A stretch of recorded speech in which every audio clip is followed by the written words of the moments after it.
Today I want to tell you about two things. One, why I became vegan, and two, why I decided to stay vegan.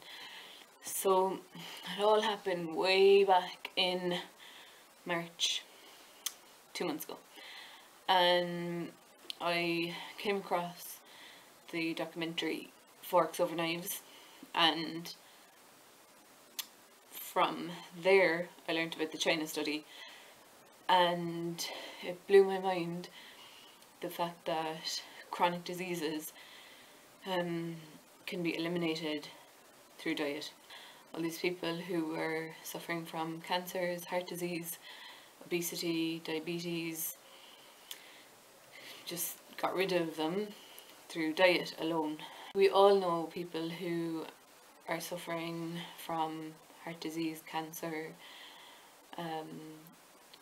again, all these same chronic diseases, and we wonder why and what can be done, and every single day we're bombarded with conflicting evidence and newspapers and reports telling us what we should eat, what we shouldn't eat, and it changes every week. What are we to believe? And it's no wonder that people have, in this day and age, no idea what they should and shouldn't be eating. So I read a bit more about the China study and decided that I would give veganism a go. I think I mentioned that how these people got rid of their chronic diseases was by following a plant-based diet, therefore a vegan diet. So I completely ignored or completely did not mention that fact. So I decided that I would give a vegan diet a go for a month. So it was going to be a month-long challenge for me,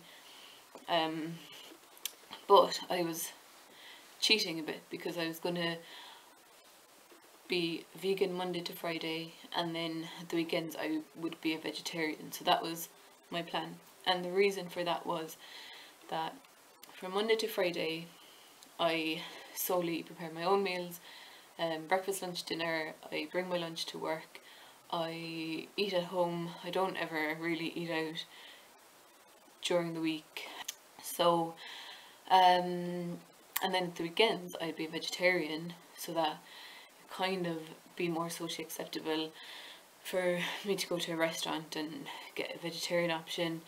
And also I thought that I couldn't live without like milk and eggs, those two things.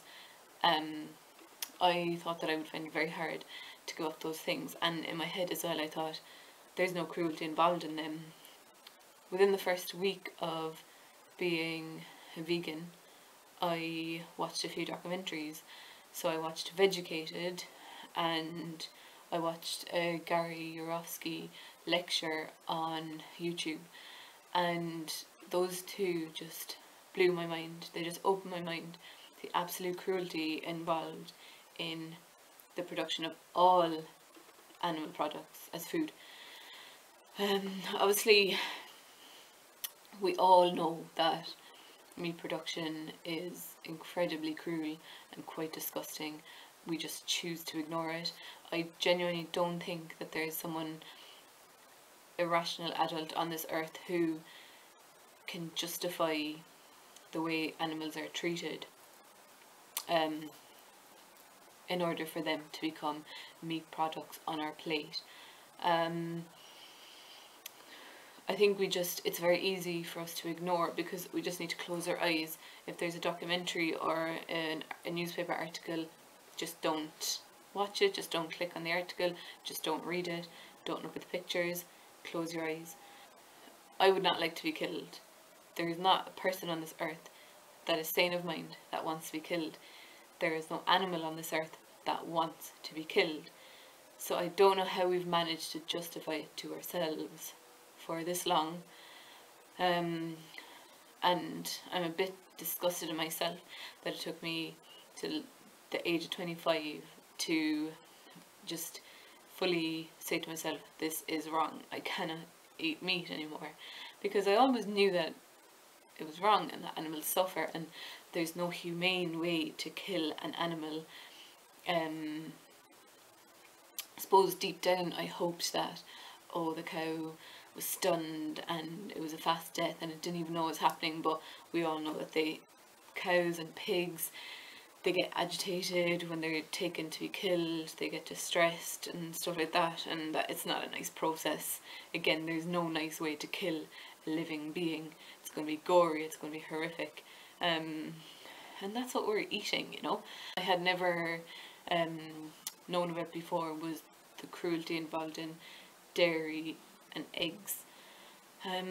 Genuinely, I thought if it's a free range egg, it's fine. There's nothing happening to that hen. It's out in a little field, clucking away, living the dream, throwing out its egg. Well, I'm going to use it anyway, etc.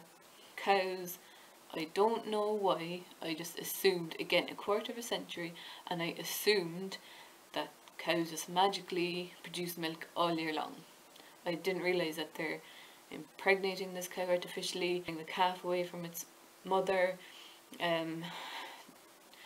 just incredibly horrific process.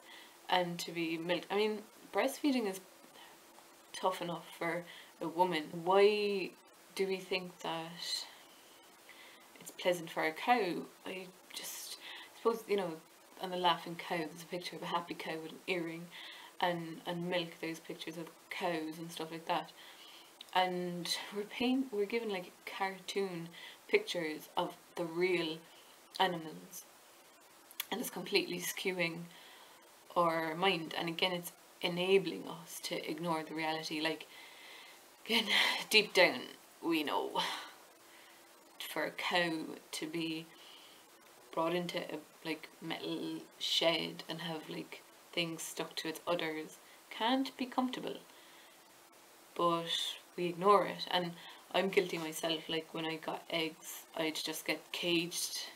I wouldn't be like, these must be cage free, because I know I'm selfish. They were cheaper, and I was like, whatever, they're there anyway.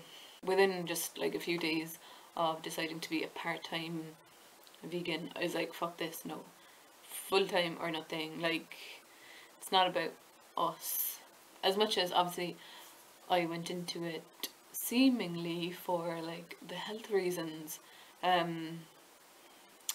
Just once you learn about the reality of how animals are brought into this world for us to abuse and eat is grotesque. I wouldn't be able to look at myself in the mirror if I ate meat. Another reason it was really easy to stay or to be vegan is, I think initially I was concentrating on what I couldn't eat anymore, and that can be a tiny bit overwhelming if you're like, I can't eat this, I can't have that, oh my god, I'm never ever again going to be able to have this. But then when you concentrate on what you can have, that's, you realise that you will never be deprived. Because, say for example, I consumed a lot of milk, I now have almond milk or coconut milk. People's reaction has been really positive. The only people that have said stupid stuff are people that I don't even know, so I don't give a shit. Do you know, my friends, family, and people that I work with that I like, they're like, oh, really good, whatever. Their number one question is, what do you eat? And I find that a hard one to answer, because the answer is, I eat food. And I don't want to sound like a smart ass, but I also can't be bothered listing out all the food I eat, because there's just so much of it. Thanks for watching this video, and hopefully you found it helpful. And if you're not a vegan, or at least, very least, vegetarian, that you'll just take some things into consideration, educate yourself, watch the documentaries, look up some Gary Yourofsky videos. Even a 5-minute video might make you think about some things, and make a positive change for your life and the world around you. Keep watching. I'm going to be making some more videos in the near future, so leave comments, suggestions, and again, thanks for watching.